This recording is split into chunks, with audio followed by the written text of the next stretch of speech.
అదే RTV app వార్తల్ని క్షణాల్లో చదివే అవకాశం ఉంటుంది. ఒక న్యూస్ పేపర్, ఒక టెలివిజన్ ఛానల్ మీ చేతుల్లో ఎప్పుడూ ఉంటాయి. Breaking news. హైదరాబాద్లో అక్రమ కట్టడాలు నిర్మించిన వారిలో గుండెల్లో రైళ్లు పరిగెట్టిస్తోంది హైడ్రా. వాళ్ళ గుండెలపై నుంచి బుల్డోజర్లు, ప్రొక్లైనర్లు పోనిస్తోంది. హైడ్రా చెరువులను ఆక్రమించి కట్టిన అక్రమ కట్టడాలన్నీ కూల్చివేస్తోంది. ఈరోజు ఎన్ కన్వెన్షన్, ఇది నాగార్జున ఎన్ కన్వెన్షన్ సుమారు 10 ఎకరాల స్థలంలో విస్తరించింది తుమ్మిడికుంట చెరువును ఆక్రమించుకొని. ఇప్పుడు నాగార్జున ఎన్ కన్వెన్షన్ మొత్తాన్ని కూల్చివేశారు. సుమారు 12 సంవత్సరాల నుంచి అక్కడ నాగార్జున ఎన్ కన్వెన్షన్ ద్వారా వ్యాపారాన్ని నిర్వహిస్తూ ఉన్నారు. పెళ్లిళ్ళు జరుగుతున్నాయి, ఫంక్షన్స్ జరుగుతున్నాయి. ఈ రోజు ఎన్ కన్వెన్షన్ ని హైడ్రా మొత్తం కూల్చేసింది. ఒకసారి ఆ దృశ్యాలు చూడొచ్చు. ఎన్ కన్వెన్షన్ ని నేలమట్టం చేసిన తర్వాత దృశ్యాలు. ఇక్కడ ఎన్నో వందల పెళ్లిళ్ళు జరిగాయి. ఇది పెళ్లిళ్ళ సీజన్ కావడంతో అక్కడ చాలా బుకింగ్స్ ఉన్నాయి. పెళ్లిళ్లకు కొన్ని లక్షల రూపాయలు వసూలు చేస్తారు ఒక్కొక్క ఈవెంట్ కి కూడా. ఇప్పుడు మొత్తం నేలమట్టం చేసింది హైడ్రా. నేలమట్టం చేస్తున్న దృశ్యాలు కూడా మనం ఆర్టీవీ స్క్రీన్ పైన చూడొచ్చు. మొత్తం ఒక్కొక్కటి మీకు చూపిస్తాను. ఇదే తుమ్మిడికుంట చెరువు మొత్తం కూడా. ఈ ఎన్ కన్వెన్షన్ ఇక్కడ ఉన్నది మనకి ఇదే. ఈ మొత్తం చెరువు చుట్టుపక్కల ఉన్నటువంటి ఏరియాలన్నీ కూడా చూడొచ్చు. నేలమట్టం అయిన తర్వాత ఎన్ కన్వెన్షన్ నేలమట్టం అయిన తర్వాత మనకి కనిపిస్తున్న దృశ్యాలు అవి. మొత్తం ఎన్ కన్వెన్షన్ నేలమట్టం చేశారు. గతంలో కూడా ఎన్ కన్వెన్షన్ ని కొద్దిగా కూల్చివేశారు. 2014లో నోటీసులు ఇచ్చి అప్పటి ప్రభుత్వం ఎన్ కన్వెన్షన్ ని కొద్దిగా మాత్రమే కూల్చివేశారు. ఆ తర్వాత ఎన్ కన్వెన్షన్ నాగార్జున చెప్తున్నారు, మేము హైకోర్టుకి వెళ్ళాం, హైకోర్టులో మాకు అనుకూలంగా ఆదేశాలు ఉన్నాయి, దానిపైన స్టే ఉందని కూడా నాగార్జున ట్వీట్ చేశారు. దాని గురించి లాస్ట్లో మాట్లాడతా. సో ఫస్ట్ ఇప్పుడు మనం చూడొచ్చు ఎన్ కన్వెన్షన్ నేలమట్టం చేసిన దృశ్యాలు. ఒకసారి ఆ ట్యాంక్ దగ్గర ఉన్న తుమ్మిడికుంట ట్యాంక్ దగ్గర ఉన్న పరిస్థితులను కూడా మనం చూద్దాం. ఎఫ్టీఎల్ అంటే ఏంటి, బఫర్ జోన్ అంటే ఏంటి, నిజానికి ఈ నాగార్జున ఎన్ కన్వెన్షన్ ఎఫ్టీఎల్లో ఉందా, ఎలా నిర్ధారించారు అనేది కూడా మనం వీడియోలో గ్రాఫిక్స్లో నేను మీకు చూపిస్తాను. శాటిలైట్ మ్యాప్స్లో కూడా నేను చూపిస్తాను. ప్రొక్లైనర్ని తీసుకుని వెళ్ళి ఎన్ కన్వెన్షన్ పూర్తిగా ధ్వంసం చేస్తున్న దృశ్యాలు మనం చూస్తున్నాం. ఎన్ కన్వెన్షన్ పూర్తిగా చెరువుని ఆక్రమించి కట్టారు. బఫర్ జోన్లోనే ఉంది అని చెప్తున్నారు. 10 ఎకరాల స్థలంలో ఎన్ కన్వెన్షన్ విస్తరించింది. సుమారు 3 ఎకరాల 12 గుంటలు పైబడి నాగార్జున తుమ్మిడికుంట చెరువును ఆక్రమించి ఎన్ కన్వెన్షన్ నిర్మించారని. ఒకసారి మనం ఈ చెరువే తుమ్మిడికుంట చెరువు, ఇదే నాగార్జున ఎన్ కన్వెన్షన్. ఆ చుట్టుపక్కల ఉన్నటువంటి కొన్ని చిన్న చిన్న గుడిసెలు కూడా ఆక్రమించి ఉన్నాయి అని చెప్తున్నారు. మనకి ఆ పైన కనిపిస్తున్నవి ఇవన్నీ కూడా చిన్న చిన్న గుడిసెలు, కానీ భారీగా కట్టింది మాత్రం ఎన్ కన్వెన్షన్లో నాగార్జున నిర్మించిన ఎన్ కన్వెన్షన్ సెంటర్ చెప్పుకోవాలి. అక్కడ ఎన్నో పెళ్లిళ్ళు జరుగుతుంటాయి. అంతేకాదు ఆ ఏరియాని అంతటిని బ్లాక్ చేశారు. అటు ఎవరు కూడా వెళ్ళటానికి అవకాశం ఉండదు. 10 ఎకరాల స్థలంలో నిర్మించారు. ఇదంతా కూడా ప్రైవేట్ ల్యాండ్ అని చెప్తున్నారు. ఒకసారి మనం మ్యాప్స్ కూడా చూద్దాం. ఇదే మొత్తం చెరువు, తుమ్మిడికుంట చెరువు ఇదే. చాలా గ్రైండర్గా మనకు కనిపిస్తుంది. ఇప్పుడు మనం శాటిలైట్ మ్యాప్స్లో మనం చూసినట్లయితే చెరువు మనకి ఇదంతా కూడా చెరువు. ఇది ఎన్ కన్వెన్షన్. నాగార్జున ఏమంటున్నారంటే ఇది అసలు బఫర్ జోన్లో లేదు, 1 ఇంచు కూడా నేను ఆక్రమించలేదు అని నాగార్జున అంటున్నారు. మరి నాగార్జున 1 ఇంచు కూడా ఆక్రమించకుండానే హైడ్రా కూల్చివేసిందా? హైడ్రా ఎటువంటి సర్వే చేయకుండానే కూల్చివేసిందా? మరి ఈ మ్యాప్స్ మనం చూద్దాం. ఒకసారి చెరువును ఎంతవరకు ఆక్రమించగలరు. రిటైనింగ్ వాల్ మనకి ఇక్కడ నుంచి ఇదంతా చూస్తూ ఉంటే ఇదంతా రిటైనింగ్ వాల్ కట్టారు. ఎక్కడా కూడా చెరువును ఆక్రమించి కట్టినప్పుడు సహజంగా రిటైనింగ్ వాల్స్ కనపడవు. అక్కడ ఉన్న భూమి కోతకు గురి కాకుండా ఉండటానికి రిటైనింగ్ వాల్స్ కడతారు. మరి నాగార్జున ఎన్ కన్వెన్షన్కు 1 ఇంచు భూమి కూడా ఆక్రమించకపోతే ఈ రిటైనింగ్ వాల్ కట్టి ఈ చెరువులోని ఇదంతా ఎలా నిర్మించారు? అందుకే ఇదంతా కూడా కూల్చేశారు. ఇదంతా నాగార్జున ఎన్ కన్వెన్షన్. ఇప్పుడు దీనంతటినీ కూడా నేలమట్టం చేశారు. ఇక నాగార్జునకు సంబంధించి కొంత ప్రైవేట్ భూమి ఉండొచ్చు కాక చాలా మంది రాజకీయ నాయకులు, చాలా మంది బడాబాబులు చేస్తుంది ఇదే. ఎక్కడైతే వాళ్ళకి ప్రైవేట్ భూమి ఉందో దాన్ని కొంచెం ఆక్రమించుకోండి. చూడండి ఒకసారి రిటైనింగ్ వాల్ నేను మీకు చూపిస్తాను. ఇదే రిటైనింగ్ వాల్ చూసారు ఒకసారి. ఈ చెరువు ఇది రిటైనింగ్ వాల్. ఇదంతా గుర్రపడక మనకు కనిపిస్తుంది. ఇదంతా చెరువులోనే ఉంది. అంటే ఇక్కడ నుంచి నీరటు వచ్చేయకుండా ఉండటానికి రిటైనింగ్ వాల్ని నిర్మించి కొంచెం అక్కడ మట్టితో కప్పెట్టి దాన్ని హైట్ చేసుకున్నాడు నాగార్జున. హైట్ చేసి అక్కడంతా కూడా ఎన్ కన్వెన్షన్ని కన్స్ట్రక్ట్ చేస్తారు. సో పెళ్ళిళ్ళు, ఫంక్షన్స్ ఇవి ఏమైనా జరిగినప్పుడు lake view, water view, lake view అంటూ ఉంటారు కదా. ఇక్కడికి వచ్చి ఇదంతా కూడా చూస్తుంటారు. అదంతా పచ్చదనంతో గ్రీనరీగా వాటర్ బాడీ మనకు కనిపిస్తూ ఉంటుంది. కంటికి ఇంపుగా ఉంటుంది, చాలా ఆహ్లాదకరంగా ఉంటుంది. నిజానికి దాన్ని ఆక్రమించకుండా ఉంటే ఆ ఆహ్లాదాన్ని ఎవరైనా కూడా అనుభవించవచ్చు, అది ప్రకృతి సిద్ధం. కానీ నాగార్జున దీన్ని ఆక్రమించి అక్కడ వ్యాపారం చేస్తున్నారు. ఆయనకి కొద్దిగా ప్రైవేట్ ల్యాండ్ ఉండొచ్చు, కానీ నాగార్జున 3 ఎకరాల 12 గుంటలను ఆక్రమించారు. నాగార్జున ఆక్రమించిన దాంట్లో 1 ఎకరా 12 గుంటలు ఎఫ్టీఎల్లోనే ఉంది. 2 ఎకరాలు బఫర్ జోన్లో ఉంది. సహజంగా మనం ఎఫ్టీఎల్ అనేది చూస్తాం, సికమ్ ల్యాండ్, అది గవర్నమెంట్ సికమ్ ల్యాండ్లో ఎఫ్టీఎల్లో ఎటువంటి కట్టడాన్ని కూడా అనుమతించదు. కొన్ని పరిమితులకు లోబడి 10 ఎకరాల కంటే 10 హెక్టార్ల కంటే లోబడి ఉన్న ట్యాంకుల చుట్టూ రిక్రియేషన్కి సంబంధించిన ఏర్పాట్లు చేసుకోవడానికి అవకాశం కల్పిస్తూ ఉంటుంది. 10 హెక్టార్లకి పైబడి ఉన్న వాటి విషయంలో 30 మీటర్ల వరకు బఫర్ జోన్ ఉంటుంది. ఎఫ్టీఎల్ దగ్గర నుంచి 30 మీటర్ల వరకు బఫర్ జోన్ ఉంటుంది. ఇప్పుడు నేను మీకు అదే వివరించే ప్రయత్నం చేస్తున్నాను. ఇదే మొత్తం తుమ్మిడికుంట చెరువు చుట్టుపక్కల ఉన్నటువంటి ఏరియా. ఇదే Nagarjuna N Convention. Nagarjuna N Convention మొత్తం కూడా ఎఫ్టీఎల్ పరిధిలోనే ఉంది. ఎఫ్టీఎల్ అండ్ బఫర్ జోన్ పరిధిలోనే ఉంది. ఎఫ్టీఎల్ బఫర్ జోన్ పరిధిలో ప్రభుత్వం ఎటువంటి పట్టాలు కూడా ఇవ్వదు. మరి నాగార్జున ఇది పట్టా ఉంది అని నాగార్జున అంటూ ఉన్నారు. చూడండి ఒక్కసారి, వాటర్ మనకి ఇక్కడ కనిపిస్తోంది. ఈ వాటర్ బాడీని ఆనుకుని నాగార్జున రిటైనింగ్ వాల్ కట్టారు. రిటైనింగ్ వాల్ కట్టి అక్కడ ఫంక్షన్ హాల్ని నిర్మించారు. ఇదంతా కూడా బఫర్ జోన్లోకి వస్తుంది. ఇది మనం ఎఫ్టీఎల్ అని అనుకుంటే ఇక్కడ నుంచి, ఎందుకంటే ఇది 20 ఎకరాల పైబడి ఉంది కాబట్టి ఇది ఇక్కడ నుంచి 30 మీటర్ల వరకు కూడా దీనికి బఫర్ జోన్ ఉంటుంది. ఆ 30 మీటర్ల బఫర్ జోన్లో కూడా ఎటువంటి కట్టడాలు నిర్మించకూడదు. ఎందుకంటే చెరువులోకి వాటర్ వస్తుంది. చెరువులోకి వాటర్ వచ్చిన తర్వాత పూర్తిగా ఒక్కొక్కసారి బీభత్సమైన వర్షాలు పడతాయి, భయానకమైన వర్షాలు పడతాయి. మన హైదరాబాద్లో అనుకుంటూ ఉంటుంటాం ఇంత వర్షాలు పడుతున్నా ఎవరు ఎటువంటి చర్యలు తీసుకోవడం లేదు అని. ఆ వర్షాలు కురిసినప్పుడు చెరువు కట్టలు తెగి చెరువులు పొంగిపోయి అక్కడ ఉన్నటువంటి ఇళ్లను ముంచుకుంటూ వెళ్ళిపోతుంటుంటాయి. ఈ చెరువును కనుక ఇలా ఆక్రమించకపోతే దీన్ని సహజ సిద్ధమైన పరిధిని అది ఎప్పుడోకప్పుడు ఒక 10 ఏళ్ళు వర్షాలు పడలేదనుకోండి, ఇంకా అంతే, ఆ చెరువు ఇంకా ఆక్రమణకు గురైపోయింది. ఒక 10 ఏళ్ళు అంటే చెరువు నిండేంత వర్షాలు పడకపోతే, చెరువు నిండేంత వర్షాలు, ఆ ఫుల్ ట్యాంక్ లెవెల్కి రానే వర్షాలు కొన్ని ఇయర్స్ పాటు రాలేదనుకోండి, ఆ ఎఫ్టీఎల్ పరిధిలో నిండలేదనుకోండి చెరువు, అక్కడ అన్నీ కూడా ఆక్రమణకు గురైపోతాయి. హైదరాబాద్లో కొన్ని 100 చెరువులు ఆక్రమణకు గురైపోయినాయి. మనం గతంలో ఎప్పుడో చూసినట్లయితే ఇక్కడ చెరువు ఉండేది అని పెద్దలు చెప్తూ ఉంటుంటారు. ఇప్పుడు ఆ చెరువు ఆనవాళ్ళు కూడా ఉండవు. అక్కడ హైరైజ్డ్ బిల్డింగ్స్ వచ్చేసి ఉండుంటాయి, ఇలాంటి కన్వెన్షన్ హాల్స్ వచ్చేసి ఉండుంటాయి, ఆక్రమణలు వచ్చేసాయి, గ్రూప్ హౌస్లు వచ్చేసాయి, అపార్ట్మెంట్లు వచ్చేసాయి. సో అందుకే భారీ వర్షం కురిసినప్పుడు హైదరాబాద్ అల్లాడిపోతుంది, హైదరాబాద్ వణికిపోతుంది.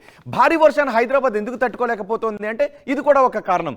ఎందుకంటే దాన్ని చెరువును ఆక్రమించిన తర్వాత ఫుల్ ట్యాంక్ లెవెల్కి వచ్చిన తర్వాత ఒక్కొక్కసారి ఇంకా ఎక్కువ వర్షాలు పడితే బఫర్ జోన్ దాటి కూడా వర్షం పడితే దానికి కొన్ని కాలువలు ఉంటాయి. ఆ కాలువలో నుంచి వాటర్ బయటికి వెళ్ళిపోయాలి. కానీ ఆ కాలువలను కూడా ఆక్రమించేస్తారు. అందుకే ఇప్పుడు హైడ్రా నడిమిగించింది. ఒకసారి నేను మీకు మ్యాప్లో కూడా చూపిస్తాను. ఇదే మొత్తం ఎన్ కన్వెన్షన్ తుమ్మిడికుంట చెరువు ఉన్నటువంటి ప్రదేశం ఇదే. సో మన ఇక్కడ 36 సర్వే నెంబర్ చూస్తున్నాం. 36 సర్వే నెంబర్లో సికమ్ గవర్నమెంట్ ల్యాండ్. ఈ సికమ్ ల్యాండ్ ఏంటి అంటే it's a full tank level. ఈ 36 సర్వే నెంబర్లో ఉన్న మొత్తం కూడా సికమ్ ల్యాండ్ అంటే ఎఫ్టీఎల్ లెవెల్. ఇక్కడ మనకి ఈ మ్యాప్లో నేను మీకు చూపిస్తాను. చూసారా ఈ మ్యాప్ అంతా కూడా, ఇది 36 సర్వే నెంబర్. ఇదంతా కూడా ఎఫ్టీఎల్ లెవెల్. ఈ ఎఫ్టీఎల్ లెవెల్ దగ్గర నుంచి 30 మీటర్లు బఫర్ జోన్ ఉంటుంది.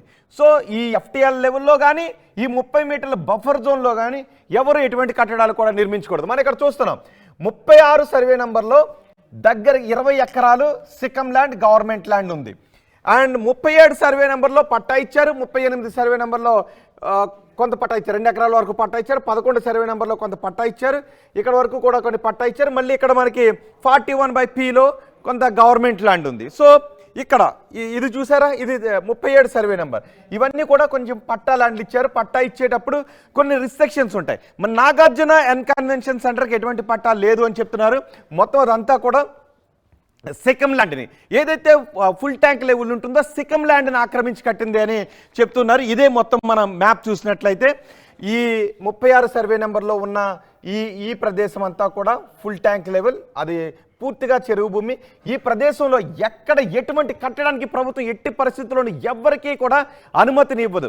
ఒకవేళ ఇది 10 హెక్టార్ల కంటే లోబడి ఉన్నట్లయితే అక్కడ 9 మీటర్ల లోపు కొన్ని రిక్రియేషన్ క్లబ్స్ ఏర్పాటు చేసుకోవడానికి కొన్ని అవకాశాలు, అది కూడా కొన్ని రిస్ట్రిక్షన్స్తో కొన్ని అనుమతులు ఇచ్చే అవకాశం ఉంటుంది. 10 హెక్టార్లు దాటినటువంటి లేక్స్ ఏమన్నా ఉన్నట్లయితే దానికి 30 మీటర్ల వరకు బఫర్ జోన్ ఉంటుంది. దాన్ని ఖచ్చితంగానే పాటించాల్సినటువంటి అవసరం ఉంటుంది. సో మనం ఇదే ఆ మ్యాప్ ఒకసారి మళ్ళీ మనం మ్యాప్ చూద్దాం. మళ్ళీ మనం గూగుల్ మ్యాప్ చూద్దాం. సో మొత్తం 36 సర్వే నెంబర్లో ఈ ఫుల్ ట్యాంక్ లెవెల్ మనకు కనిపిస్తోంది ఇదే. కానీ ఇప్పుడు ఈ చెరువు అంతా కూడా మాయమైపోయింది. ఎన్ కన్వెన్షన్ సెంటర్లో సగం ఎఫ్టీఎల్ పరిధిలోనే ఉంది, సగం వరకు నాగార్జున ఈ ఎఫ్టీఎల్ పరిధిని ఆక్రమించి కట్టేశారు. మిగిలిన సగం బఫర్ జోన్లో ఉంది. 30 మీటర్ల వరకు బఫర్ జోన్ ఉంటుంది. అంటే ఎన్కన్వెన్షన్ మొత్తం బఫర్ జోన్లో ఉంది. ఒకవేళ నాగార్జున ఉన్నట్లయితే మరి నాగార్జున డాక్యుమెంట్స్ చూపించాల్సిన అవసరం ఉంటుంది. హైకోర్టులో పిటిషన్ మూవ్ చేస్తానని నాగార్జున అంటున్నారు. ఒకవేళ నాగార్జున పిటిషన్ మూవ్ చేస్తే అది పట్టా ల్యాండ్ అయితే ఏ పరిమితులతో పట్టా ఇచ్చారో ఆ పట్టా ఎవరి పేరు మీద ఉంది, నాగార్జున సొంత ల్యాండ్ అయితే నాగార్జున ఎవరి దగ్గర నుంచి కొన్నారు, లింక్ డాక్యుమెంట్స్ ఏంటి, నిజంగా నాగార్జున కొనుగోలు చేసినటువంటి హక్కులు ఉన్నటువంటి వ్యక్తి దగ్గర నుంచి కొనుగోలు చేశారా, లేకపోతే కొంతమంది నోటరీల ద్వారా కొనుగోలు చేస్తుంటుంటారా, అలాంటిది ఏమన్నా జరిగిందా అనేది కూడా పరిశీలిస్తారు. హైడ్రా అన్ని పరిశీలించిన తర్వాత మార్కింగ్ చేసిన తర్వాతే నాగార్జున ఎన్కన్వెన్షన్ మొత్తాన్ని కూల్చివేసింది. ఒకసారి ఎన్కన్వెన్షన్ దగ్గరికి వెళ్దాం, కూల్చివేసిన చోటకి వెళ్దాం. చూసారా, ఇదంతా కూడా నాగార్జున ఆక్రమించింది. ఇప్పుడు నాగార్జున ఒక ట్వీట్ కూడా చేశారు, నేను 1 ఇంచు కూడా ఆక్రమించలేదు, కోర్టులో ఆల్రెడీ స్టే ఉంది, కూల్చొద్దంటూ స్టే ఉంది, దాన్ని అతిక్రమించి హైడ్రా కూల్చివేతలకు పాల్పడింది, నేను హైకోర్టుకు వెళ్తానని చెప్పారు. ఒకవేళ హైకోర్టు ఆదేశిస్తే నేనే కూల్చేస్తాన్నారు. ఇప్పుడు హైకోర్టులో ఆయన పిటిషన్ మూవ్ చేసినట్టుగా కూడా తెలుస్తుంది. ఇదే మొత్తం. ఒకసారి బ్రేకింగ్ చూద్దాం.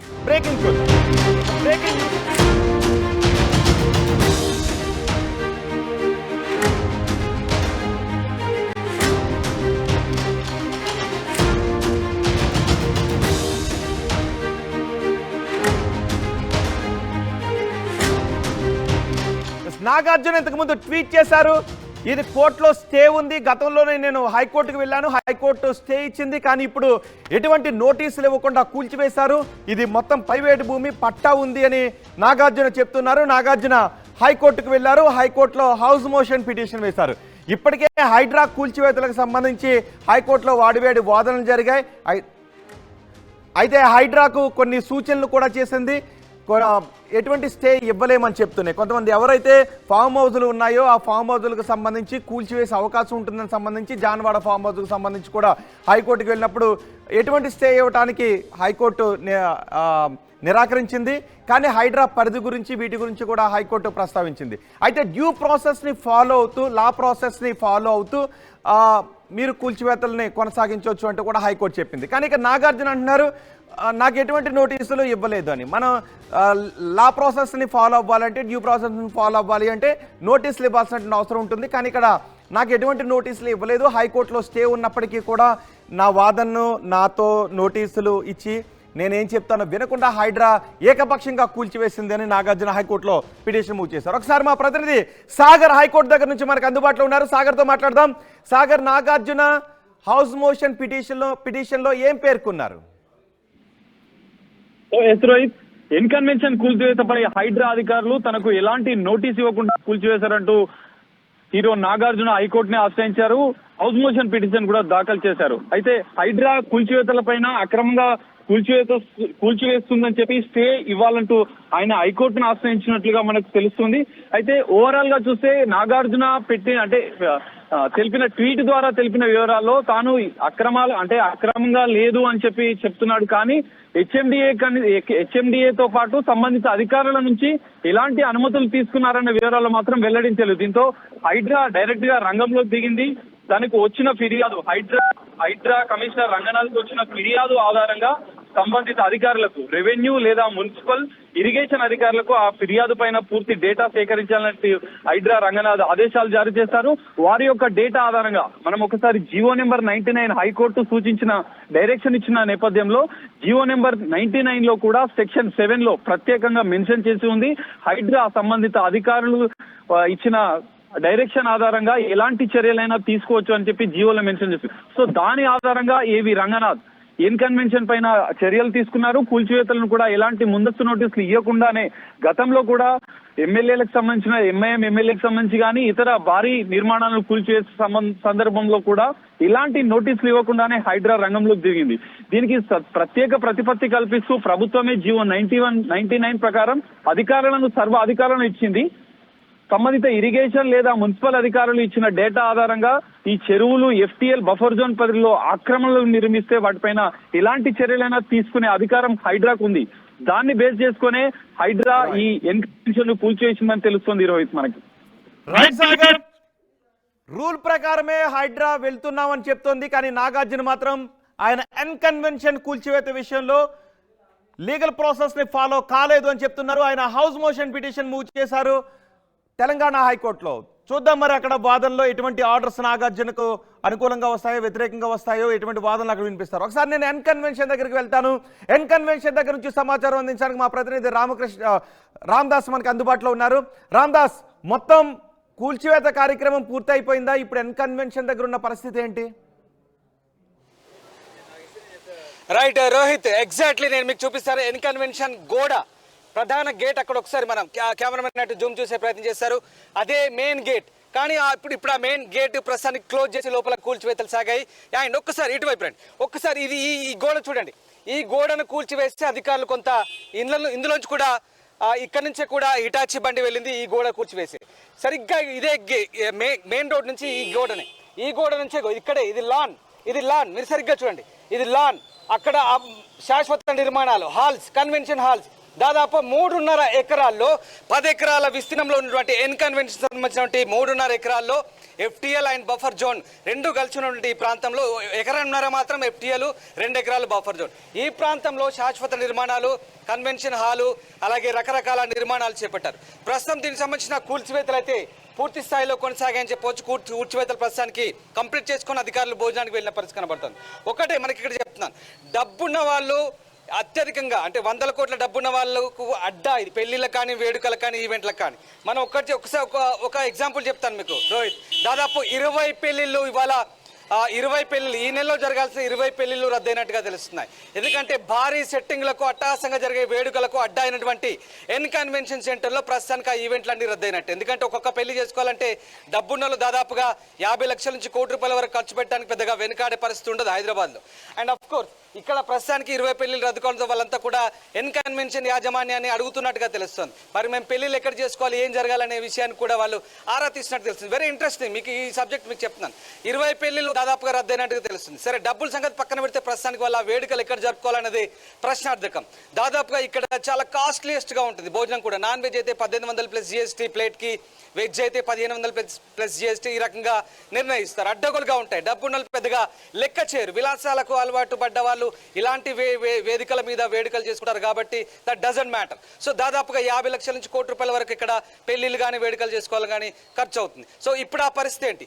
ఈ నెల ఆఖరిలో జరగాల్సిన వేడుకలు, పెళ్లిళ్ళు అయితే రద్దయిన పరిస్థితి. మరి ఏం చెప్తుంది? ఎన్ కన్వెన్షన్ యాజమాన్యం డబ్బులు తిరిగి వాపసిస్తుందా లేదా వాపసి ఇస్తారా అనేది మాత్రం చెప్తున్నట్టుగా మనకు అందుతున్న సమాచారం. అదొక అంశం పక్కన పెడితే ప్రస్తుతానికి మనం ఉన్నటువంటి ఈ ప్రాంతంలోనే ఇదిగో ఇదే ఈ లాన్లోనే ఇక్కడే ఈ ప్రాంతం, ఇది లాను. ఇది సరదాగా అందరూ ఫంక్షన్ చేసుకున్న తర్వాత తిరిగాడే ప్రాంతము.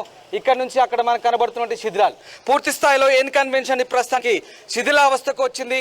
3.5 ఎకరాల్లో నాగార్జున ఆక్రమించినట్టుగా చెప్తున్నటువంటి 3.5 ఎకరాలకు సంబంధించినటువంటి శాశ్వత కట్టడాలు, భవనాలు అయితే ప్రస్తుతానికి నేలమట్టం అయ్యాయి. ఇంకా వాటి ఆనవాళ్లు కూడా లేవు. కేవలం రామదాస్ కూల్చివేతలపై నాగార్జున హైకోర్టుకు వెళ్లారు. కూల్చివేసే సమయంలో, కూల్చివేతలు జరుగుతున్న సమయంలో ఎవరైనా వచ్చి అడ్డుకునే ప్రయత్నం కానీ, ఇవిగో డాక్యుమెంట్స్, మేమంతా కూడా రూల్ ప్రకారమే ఉన్నాము, ఎటువంటి ఆక్రమణలకే పాల్పడలేదని చూపించే ప్రయత్నం చేశారా? నో, ఎస్, అదే ఇంట్రెస్టింగ్ సబ్జెక్ట్. ఇక్కడ నాగార్జున చెప్తుంది ఏంటి? ఖచ్చితంగా లీగల్ గానే చేసాము ప్రతి అంగుళము. నాగార్జున ఏం చెప్తున్నారు? నాకు ఒకవేళ చట్టవిరుద్ధంగా ఉంటే నేనే కూల్చివేసేవాడిని కదా, మీకెందుకు అంత శ్రమ కలిగించేవానని నాగార్జున చెప్పారు. కానీ ప్రతి అంగుళం లీగల్గా ఉన్నప్పుడు నాగార్జున ఎందుకు వచ్చి ఇక్కడ, నాగార్జున టీం కానీ ఆయన సంబంధికులు కానీ ఎందుకు రాలేదనేది ఒక ప్రశ్న. ఇంతవరకు కూల్చివేతలు జరుగుతాయని తెలుసు. గత కొద్ది రోజులుగా సమాచారం ఉంది. మీడియాలో కూడా విస్తృతంగా ఎన్ కన్వెన్షన్ హాల్ కూల్చివేయబోతున్నారంటూ విస్తృతంగా వార్తలు కూడా ప్రచారం అయ్యాయి. కానీ ఆయనకు ఉన్న ధైర్యం ఏంటంటే బహుశా నాకు తెలిసి ఆల్రెడీ స్టే ఉంది, కోర్టు ఆర్డర్ ఉంది కాబట్టి దాని జోలికి వెళ్ళారని అనుకొని ఉంటాడు. కానీ హైడ్రా పరిధి ఏంటి? మరి స్టేలు ఇవన్నీ కూడా హైడ్రా దృష్టిలో ఉన్నాయా? లేదంటే హైడ్రాకున్న విస్తృత అధికారాలు ఏంటి? హైడ్రా నిజంగా నోటీసులు చేస్తుందా లేదా వితౌట్ నోటీసెస్ తనకు కావాల్సిన పని తాను చేసుకొని పోతుందా? తనకున్న అధికారాల పరిధి ఏంటి? డెమాలిషన్స్ కొనసాగిస్తుందా అనేది మనకి ఇక్కడ ఒక క్లారిటీ రావాల్సిన అవసరం ఉంది. నిజంగా నాగార్జున కనుక చెప్తున్నట్టు ప్రతి అంగుళం కనుక ఇందులో లీగల్గా ఉంటే కనుక అది తప్పిదేమవుతుంది, దానికి కాదనలేదు. కానీ దీనికి సంబంధించిన మరి ఇప్పుడు ప్రభుత్వము నాగార్జున మధ్య కోర్టులో తేల్చుకోవాల్సిన అంశం అయితే కనబడుతుంది. మరి కోర్టులో ఇందాక మీరు చెప్తున్నట్టుగా మళ్ళీ నాగార్జున పిటిషన్ వేస్తే కనుక కోర్టు ప్రభుత్వాన్ని ఏం అడుగుతుంది? ఆ టెక్నికల్ తుమ్మిడికొండ చెరువు దగ్గర హైడ్రా ఏం చేయబోతుంది నెక్స్ట్? ఇప్పుడు FTL లెవెల్లో ఉన్నటువంటి ఎన్ కన్వెన్షన్ కూల్చివేశారు. ఆ చుట్టుపక్కల కూడా చాలా చిన్న చితక ఆక్రమణలు ఉన్నాయి అని చెప్తున్నారు. సో అక్కడ నుంచి అధికారులు ఏం చేయబోతున్నారు? ఈ రోజే ఆ చుట్టుపక్కల ఉన్న కట్టడాలన్నింటిని కూడా కూల్చివేయబోతున్నారు, FTL పరిధిలోకి వచ్చే వాటిని, బఫర్ జోన్లోకి వచ్చే వాటిని. రైట్ రోహిత్, ప్రస్తుతానికైతే ఎన్ కన్వెన్షన్ మీదనే ఫుల్ ఫోకస్ ఉంది అధికారులు.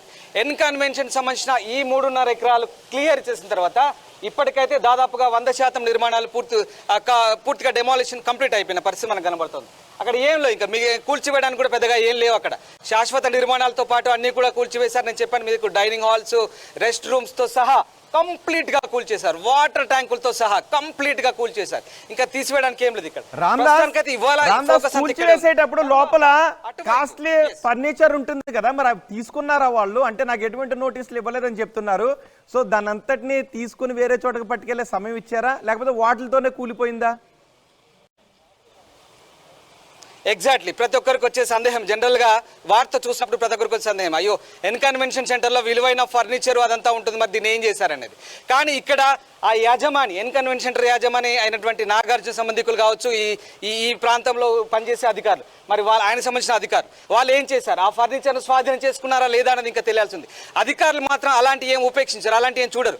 ఒక్కసారి రంగంలోకి దిగారంటే విలువైన సామాగ్రి ఉందా, ఇంకేదైనా ఉందా, ఒక్కసారి బుల్డోజర్లకు పని చెప్పారంటే బుల్డోజర్లు కూకటి వేళ్లతో సహా పెకిలిస్తాయి. రోహిత్, మీకు తెలుసా విషయం? అక్రమ కట్టడాలు ఏవైతే ఉన్నాయో వాటన్ని కూడా ఎక్కడ ఉపేక్షించదు. ఇక్కడ సోఫా ఉందా, ఖరీదైన టీవీ ఉందా, లేదా కంప్యూటర్ ఉందా, ల్యాప్టాప్ ఉందా చూడరు. ఒక్కసారి పని మొదలు పెట్టారంటే పూర్తిగా, మీరు చూడండి, ఇక్కడ చూడండి, చిన్న ఎగ్జాంపుల్, ఈ గోడను కూకటి వేళ్లతో సహా పెకిలించి ఇక్కడ నుంచి లోపలికి ఎంట్రీ చేశారంటే ఒక్కసారి మనం గమనించవచ్చు.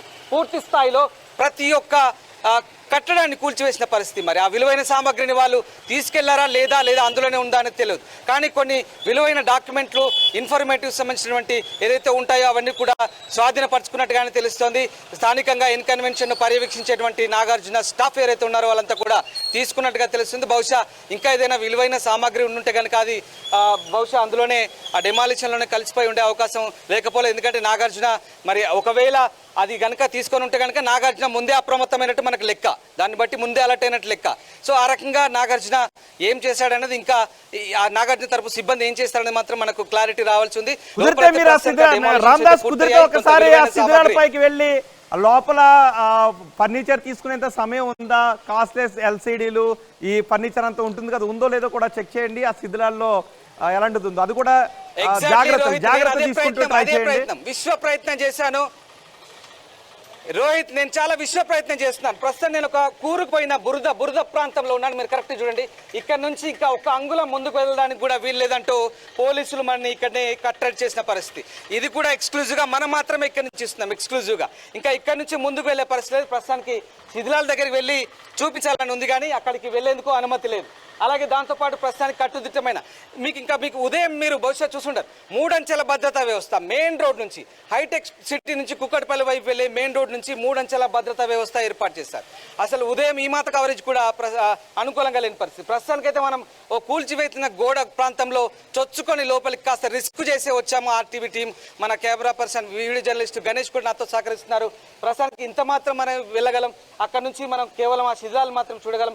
ఎగ్జాక్ట్గా నాకు అనిపిస్తుంది ఏంటంటే అక్కడ ఉన్నటువంటి విలువైన ఫర్నిచర్ అంతా కూడా ధ్వంసమైన పరిస్థితి కనబడుతుంది. No matter, not at all, ఎక్కడ కాంప్రమైజ్ అయినట్టుగా అధికారులు కనబడడం లేదు ఇప్పటి వరకు. బహుశా అంటే ఆఫ్ రికార్డు చాలా మంది మన ఇక్కడ బయట మాట్లాడినప్పుడు అంతకు మించే ఇన్ని 2015 నుంచి కార్యకలాపాలు సాగుతున్నాయి. పెద్దగా ఇబ్బంది, సామాన్యుని వర్షన్ నేను చెప్తున్నాను, పెద్దగా ఇబ్బంది లేదు.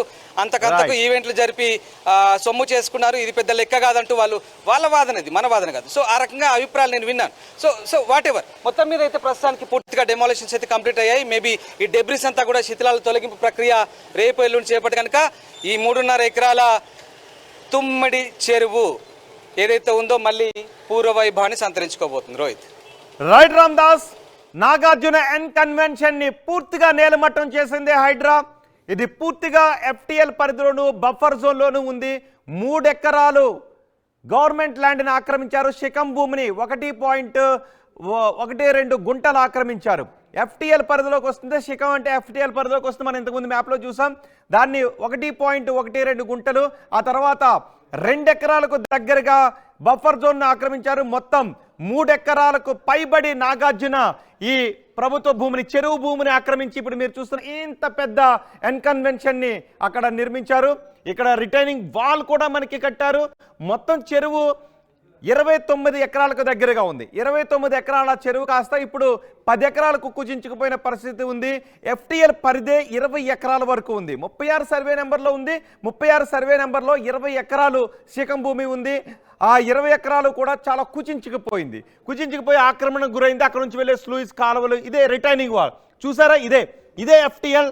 ఈ ఎఫ్టీఎల్ పరిధిని వాటర్ లెగకుండా అటువైపు రాకుండా ఉండటానికి ఈ రిటైనింగ్ వాల్ని నిర్మించారు. ఇంత ఎత్తులో రిటైనింగ్ వాల్ని నిర్మించారు. ఒకవేళ ఇంకా వాటర్ వచ్చినట్లయితే ఈ ఎత్తుకు కూడా వస్తుంది. ఆ తర్వాత ఇంకా గట్టిగా వర్షాలు కురిసినట్లయితే ఆ ముందుకు కూడా వస్తుంది. ఆ తర్వాత ఇంకా గట్టిగా వర్షాలు కురిసినట్లయితే అది పొంగి పొర్లి అక్కడ ఉన్నటువంటి ఇళ్లను ముంచేసే అవకాశం కూడా ఉంటుంది. అందుకే మనం గతంలో కూడా చూస్తున్నాం, కొన్ని ఇయర్స్ నుంచి మనం చూస్తున్నాం, భారీ వర్షాలు పడ్డప్పుడల్లా హైదరాబాద్ తట్టుకోలేకపోతుంది. చెరువు కట్టలు తెగి ఇళ్ల మధ్యలో నుంచి నీళ్లు, నడుంలోతు నీళ్లలో నుంచి నీళ్లు పారుతున్నటువంటి సందర్భాలు కూడా మనం చూస్తున్నాం. ఎందుకంటే సహజంగా భారీ వర్షం కురిసినప్పుడు చెరువు ఇంపార్టెంట్ అప్డేట్ అందుతుంది. వినోద్, ఏంటి important update? High court breaking news. Nagarjuna హైకోర్టుకి వెళ్ళారు. ఆయన లంచ్ మోషన్ పిటిషన్ మూవ్ చేశారు. అయితే హైకోర్టులో నాగార్జునకు అనుకూలంగా స్టే వచ్చినట్టుగా తెలుస్తోంది. కూల్చివేతలు ఆపాలి అని, నాగార్జున ఎన్కన్వెన్షన్ కూల్చివేతలు ఆపాలి అంటూ హైకోర్టు స్టే ఇచ్చినట్టుగా తెలుస్తోంది. కానీ ఈలోపే మొత్తం అయిపోయింది. మొత్తం కూల్చివేత అయిపోయింది. పూర్తయిన తర్వాత నాగార్జున ఎన్కన్వెన్షన్ సెంటర్ కూల్చివేతను ఆపాలి అంటూ హైడ్రాకు హైకోర్టు నోటీసులు ఇచ్చింది. 3 ఎకరాల స్థలం ఆక్రమణకు గురైందని హైడ్రా చెప్తోంది. కానీ 3 అంగుళాల స్థలం కూడా నేను ఆక్రమించలేదు అని నాగార్జున చెప్తున్నారు. కానీ ఇక్కడ చూడొచ్చు, మనం ఇక్కడ చూస్తుంటే ఇది చెరువు. అంటే నాగార్జున భూమిని చెరువు ఆక్రమించిందా, చెరువు భూమిని నాగార్జున ఆక్రమించారో తెలియనట్టుగా అక్కడ పరిస్థితి ఉంటుంది. హైకోర్టులో నాగార్జునకు భారీ ఊరట. కానీ ఈలోపే మొత్తం జరగాల్సిన నష్టం అంతా కూడా జరిగిపోయింది. నాగార్జున ఎన్కన్వెన్షన్ కూల్చివేతను ఆపాలి అంటూ హైకోర్టు స్టే ఇచ్చింది. కానీ ఈలోపే ఉదయం నుంచి ప్రారంభమైన కూల్చివేత మొత్తం పూర్తయింది. నేలమట్టం అంతా అయిపోయింది. కానీ ఇప్పుడు బహుశా హైకోర్టులో నాగార్జున గనక ఈ ల్యాండ్ అంతా నా ప్రైవేట్ ల్యాండే, నా సొంత ల్యాండ్, నేను ఎటువంటి ఆక్రమణలకు పాల్పడలేదు అని నాగార్జున డాక్యుమెంట్స్తో సహా ప్రూవ్ చేసుకుంటే అప్పుడు నాగార్జునకు కొంత ఊరట, నష్టపరిహారం రూపంలో ఏదైనా ఊరట లభించే అవకాశం ఉంటుంది. కానీ ఒకవేళ హైడ్రా కానీ ప్రభుత్వం కానీ అది సెకం ల్యాండ్లోకి వస్తుంది, చెరువు ల్యాండ్లోకి వస్తుందని ప్రభుత్వం ప్రూవ్ చేయగలిగితే కనుక కొంత నాగార్జునే వెనకడుగు వేయాల్సినటువంటి పరిస్థితి ఉంటుంది. కానీ ప్రస్తుతానికి మాత్రం నాగార్జునకు హైకోర్టులో ఊరట లభించింది. ఇది ప్రస్తుతానికి ఉపయోగం లేని ఊరటగానే చెప్పుకోవాలి. ఎందుకంటే మొత్తం కూల్చివేత అంతా కూడా పూర్తి అయిపోయింది. కూల్చివేత అంతా పూర్తయిన తర్వాత నాగార్జునకు ఇప్పుడు ఊరట వచ్చింది, హైకోర్టులో స్టే వచ్చింది. ఒక రకంగా చెప్పుకోవాలి అంటే ఇది హైడ్రా ఫర్దర్ మూవ్మెంట్స్ కూడా, హైడ్రా ఫర్దర్ కూల్చివేతలకు కూడా ఈ స్టే ఆర్డర్ కొంత ఉపయోగపడే అవకాశం ఉంటుంది. ఎందుకంటే నాగార్జునకు స్టే ఇచ్చారు కాబట్టి హైడ్రా ఇంకెక్కడైనా కూల్చివేతలకు వెళ్ళేటప్పుడు మా ల్యాండ్ కూడా, నా కట్టడానికి కూడా స్టే ఇవ్వండి అని మిగిలిన వాళ్ళు కూడా అడిగేటటువంటి అవకాశం ఉంటుంది. నాగార్జునకు ఇప్పుడు ఇచ్చినటువంటి ఈ స్టే ఆర్డర్ని సైటేషన్గా చూపిస్తూ హైడ్రా ఫర్దర్గా కూల్చివేసేటటువంటి విషయాల్లో హైకోర్టు ముందుకు చాలా పిటిషన్స్ ఇప్పుడు వెళ్ళే అవకాశం కూడా ఉంటుంది. మా ప్రతినిధి సాగర్ హైకోర్టు దగ్గర నుంచి మనకు అందుబాటులో ఉన్నారు. సాగర్, ఎన్కన్వెన్షన్ కూల్చివేతను ఆపాలి అంటూ హైకోర్టు స్టే ఇచ్చినట్టుగా తెలుస్తోంది. ఏంటి ఈ ఆర్డర్ సారాంశం ఏంటి? రోహిత్, అంటే హౌస్ మోషన్ పిటిషన్ వేసిన నాగార్జునకు ఎన్కన్వెన్షన్ ఇప్పటికే కూల్చివేతల ప్రక్రియ ఎంతవరకు జరిగిందో అంతవరకు తర్వాత మిగతాయి మాత్రం కూల్చోదంటూ ఇప్పటికే స్టే ఇచ్చినట్టుగా తెలుస్తోంది హైకోర్టు. సో దీంతో నాగార్జున ఊరట నల్పించినట్టు చెప్పవచ్చు. కానీ ఇప్పటికే బఫర్ జోన్ పరిధిలో ఉన్నటువంటి పూర్తి ఎన్కన్వెన్షన్ అధికారులు ఇప్పటికే కూల్చివేశారు. బట్ మొత్తంగా అయితే ఈ ఎన్కన్వెన్షన్ సంబంధించిన విషయంలో హైకోర్టును వెంటనే ఆశ్రయించడంతో, హౌస్ మోషన్ పిటిషన్ వేయడంతో నాగార్జున కొంత ఊరట లభించిందని చెప్పొచ్చు. అంటే మిగతా కూల్చివేతలు మాత్రం జరిగే అవకాశం లేదని చెప్పుకోవచ్చు. కానీ దీనిపైన హైడ్రా ఏ విధంగా రియాక్ట్ అవుతుందో మనం చూడాల్సి ఉంది. ఎందుకంటే మొత్తంగా ఎఫ్టీఎల్ బఫర్ జోన్ల పరిధిలో ఉంటే ఎలాంటి కోర్టు ఆర్డర్ లేకుండానే కూల్చివేసే అధికారం ఇక్కడ హైడ్రాకు ఉంది. కానీ హైకోర్టు మాత్రం ఇప్పుడు మధ్యంతరంగా స్టే ఇవ్వడం అనేది కొంత ఇప్పుడు దాన్ని అబ్జర్వ్ చేస్తున్నారు హైడ్రా అధికారులు. సో దీనిపైన హైడ్రా అధికారులు ఏ విధంగా ముందుకు వెళ్తారు, లేకపోతే గతంలో హైకోర్టు స్టే ఇచ్చిన స్టే ఆర్డర్ చూపించారా? తాజాగా స్టే ఇచ్చినట్లుగా మనకు తెలుస్తోంది. బట్ మొత్తంగా ఈ హౌస్ మోషన్ పిటిషన్ పైన తాత్కాలిక స్టే అయితే ఇచ్చింది. సో దీనిపైన హైడ్రా అధికారులు ఏ విధంగా రియాక్ట్ అవుతారు, దాన్ని ముందుకు వెళ్లే అవకాశం ఉందా లేదా అనేది మనం వేచి చూడాల్సింది రోహిత్. రైట్, కానీ ఇప్పుడు మొత్తం కూల్చివేతలన్నీ అయిపోయిన నేపథ్యంలో ఏంటి వాట్ నెక్స్ట్? సో మొత్తంగా హైడ్రా ఏదైతే డేటా సేకరించిందో ఆ డేటా ఆధారంగా 3.5 ఎకరాల పరిధిలో ఉన్నటువంటి ఎన్కన్వెన్షన్ అక్రమ నిర్మాణాలపైన ఇప్పటికే హైడ్రా కూల్చివేతల పర్వాన్ని మొత్తంగా ప్రక్రియను పూర్తి చేసింది. బట్ ఈ తరుణంలో అంటే ముందస్తుగా హైకోర్టును ఆశ్రయించిన నాగార్జున ఇక ముందు పూర్తిగా కూల్చివేతలు జరిగే అవకాశం ఉందన్న విషయంలో హైకోర్టును ఆశ్రయించిన నాగార్జునకు కొంతవరకు ఊరట లభించిందని చెప్పుకోవచ్చు. సో ఇక ముందు జరిగే కూల్చివేతలను అడ్డుకోవాలనే ఉద్దేశంతో నాగార్జున హైకోర్టును ఆశ్రయించినట్లుగా తెలుస్తుంది. అంటే ఇప్పుడు హైడ్రా ఏమైనా కౌంటర్ వేయాల్సి ఉంటుందా? సో జనరల్ గా ఇది హైడ్రా కోర్టు పరిధిలో దానిపైన కౌంటర్ చేసే అవకాశం అయితే ఉంటుంది. బట్ ఎఫ్టీఎల్ బఫర్ జోన్ పరిధిలో ఉన్న వాటికి కోర్టు అనుమతి లేకుండా ఎలాంటి నోటీసులు ఇవ్వకుండా కూల్చివేసే అధికారం మాత్రం ఖచ్చితంగా హైడ్రాకు ఉందని జీవో 99 లో ప్రభుత్వం మెన్షన్ చేసింది. సో దాని నాగార్జున తరపు న్యాయవాదులు వినిపించేటప్పుడు అది పూర్తి ఎఫ్టీఎల్ పరిధిలో లేదు అని కోర్టుకి చెప్పారా? ఒకవేళ ఎఫ్టీఎల్ పరిధిలో ఉండి ఎఫ్టీఎల్ పరిధిలో లేదు అని కోర్టుకి చెప్పినట్లయితే అది కోర్టుని తప్పుదోవ పట్టించే అంశంగా పరిగణించాల్సి ఉంటుంది. ఎస్ రైట్, అంటే అదే అవకాశం ఉండొచ్చు. ఎఫ్టీఎల్ పరిధిలో లేదు, దీని పట్టా భూమి అని చెప్పి నాగార్జున ట్వీట్ చేసిన విషయంలో స్పష్టంగా మెన్షన్ చేశారు. కానీ అది ఆధారాలు ఇరిగేషన్ తో పాటు స్థానిక హెచ్ఎండిఏ మున్సిపల్ అధికారుల డేటా ఆధారంగా హైడ్రా ఖచ్చితంగా అంటే పటిష్టమైన చర్యలు తీసుకొని పక్కా డాక్యుమెంటేషన్ పరంగానే ఈ కూల్చివేతల పర్వం కొనసాగించినట్లుగా మనకు తెలుస్తుంది. ఓకే సాగర్, మరి ముందుగానే హైకోర్టు స్టే ఉన్నప్పుడు నాగార్జున అధికారులకు ఆ హైకోర్టు స్టేని చూపించలేదా? ఎందుకంటే అక్కడ తాళాలు వేసుకుని ఎవరు వెళ్ళిపోయి ఎవరు ఉండకుండా ఉండే పరిస్థితి ఉండదు కదా, ఎవరో ఒకరు 24 hours అక్కడ ఉంటూనే ఉంటారు.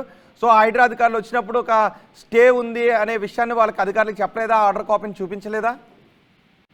ఎస్ రోహిత్, అంటే వాళ్ళు చూపించే ప్రయత్నం చేయకపోవచ్చు. బట్ మొత్తంగా ఒకవేళ హైడ్రా ఈ ఎఫ్టీఎల్ బఫర్ జోన్ పరిధిలో నిర్మాణాలు ఆక్రమణలు ఉంటే హైడ్రా మాత్రం ఎలాంటి చర్యలైనా తీసుకోవచ్చు. ఒకవేళ కోర్టును ఆశ్రయించినప్పటికీ ఫలితం ఉండదు జనరల్ గా. సో దీన్ని వీళ్ళు ఎఫ్టీఆర్ బఫర్ జోన్ లో లేదు అని చెప్పే ప్రయత్నం అయినా చేయొచ్చు. ఆ సందర్భంలోనే కోర్టు దీనిపైన స్టే ఇచ్చే అవకాశం ఉంది. రోహిత్, రైట్ సాగర్, మొత్తానికి హైకోర్టులో నాగార్జునకు భారీ ఊరట లభించింది. కానీ అప్పటికే జరగాల్సినదంతా జరిగిపోయింది. నాగార్జున ఎన్కన్వెన్షన్ ని పూర్తిగా నేలమట్టం చేసింది హైడ్రా. ఏదైతే 3 ఎకరాల పైబడి ఆక్రమణకు గురైంది చెరువు భూమి అని హైడ్రా భావిస్తూ ఉందో ఆ భూమి మొత్తం అక్కడ ఉన్నటువంటి కట్టడాలను మొత్తం హైడ్రా నేలమట్టం చేసిన దృశ్యాన్ని మనం చూస్తున్నాం. అయితే 2014లోనే అప్పటి ప్రభుత్వం నాగార్జున ఎన్కన్వెన్షన్ కూల్చడానికి సిద్ధమైంది. ఆ సమయంలో నాగార్జున హైకోర్టుకు వెళ్ళారు. హైకోర్టులో 2014లో స్టే వచ్చింది. కానీ ఇప్పుడు మాత్రం హైడ్రా ఎఫ్టీఎల్ పరిధిలో, నిజానికి ఎఫ్టీఎల్ పరిధిలో ఉన్న ఏ కట్టడాన్నైనా కూల్చివేయడానికి ప్రభుత్వానికి అధికారం ఉంటుంది. హైడ్రా కూడా అలాంటి అధికారాన్ని ఇచ్చారు. ఎఫ్టీఎల్ పరిధిలో ఎటువంటి పట్టాలను ఇష్యూ చేయదు, ఎటువంటి కట్టడాలకి కూడా ప్రభుత్వం అనుమతించదు. ఎఫ్టీఎల్ పరిధిలో కట్టడం నిర్మించినట్లయితే అది ఎప్పటికైనా కూడా ఇల్లీగల్ కట్టడంగానే భావించాల్సి ఉంటుంది, ఇల్లీగల్ నిర్మాణంగానే మనం భావించాల్సి ఉంటుంది, అనుమతులు లేని నిర్మాణంగానే భావించాల్సి ఉంటుంది. సో అలాంటి భవనాన్ని ఎటువంటి నోటీసులు ఇవ్వకుండా కూల్చేసే అధికారం హైడ్రాకు ఉంటుంది. సో ఇక్కడ మనకి తెలుసుకోవాల్సిన మరొక విషయం కూడా ఉంది. అదేంటో స్పష్టంగా చెప్తున్నాను. అసలు ఇన్ని చెరువులు ఎలా మాయమైపోయాయి హైదరాబాద్లో? ఇన్ని 100 ఎకరాల చెరువులు ఎలా మాయమైపోయాయి? ఇన్ని 100 ఎకరాల చెరువులు మాయమైపోవడం వెనుక బడాబాబుల హస్తం ఉంది, రాజకీయ నాయకుల హస్తం ఉంది, అధికారుల అలసత్వం కూడా ఉంది. ఈ ఒక రోజులో, 2 రోజుల్లో, 1 నెలలో, 1 సంవత్సరంలో చెరువుకు చెరువు మాయమైపోదు. దానికి కొన్ని నెలల సమయం పడుతుంది, కొన్ని సంవత్సరాల సమయం పడుతుంది. మరి ఇలాంటి ఆక్రమణలకు గురవుతూ ఉన్నప్పుడు ఈ హెచ్ఎండిఏ అధికారులు కానీ, సంబంధిత అధికారులు కానీ దానికి పవర్ కనెక్షన్ ఎలా ఇస్తున్నారు, వాటర్ కనెక్షన్ ఎలా ఇస్తున్నారు, పన్ను ఎలా కట్టించుకుంటున్నారు, అసలు అనుమతులు ఎలా ఇస్తున్నారు, అంతంత భవనాలు నిర్మించేంత వరకు అధికారుల పర్యవేక్షణే లేదా?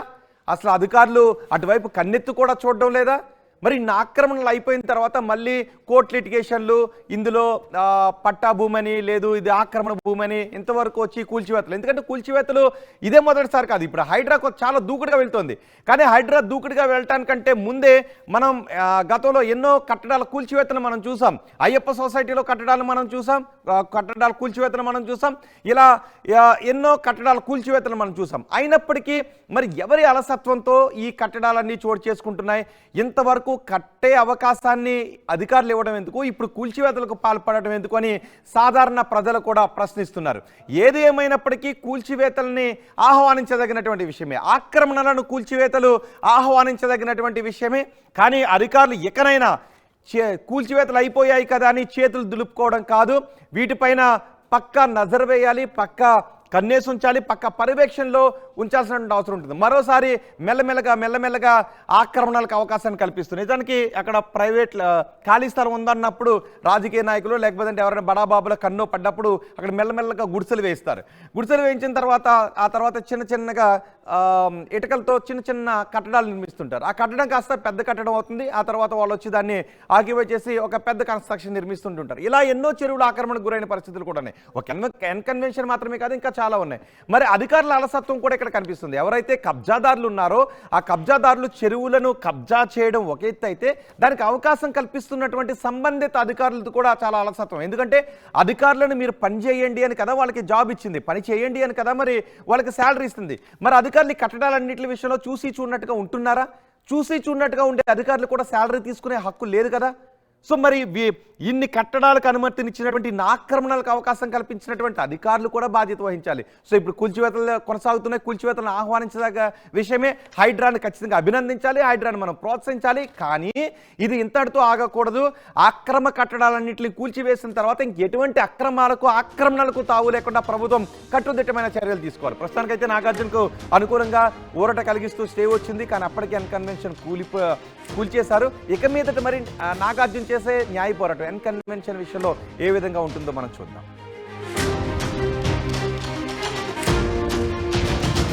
మరిన్ని వీడియోస్ కోసం ఛానల్ ని సబ్స్క్రైబ్ చేయండి, లేటెస్ట్ అప్డేట్స్ కోసం వాట్సాప్ ఛానల్ ని ఫాలో చేయండి అండ్ లింక్ డిస్క్రిప్షన్ లో ఉంది.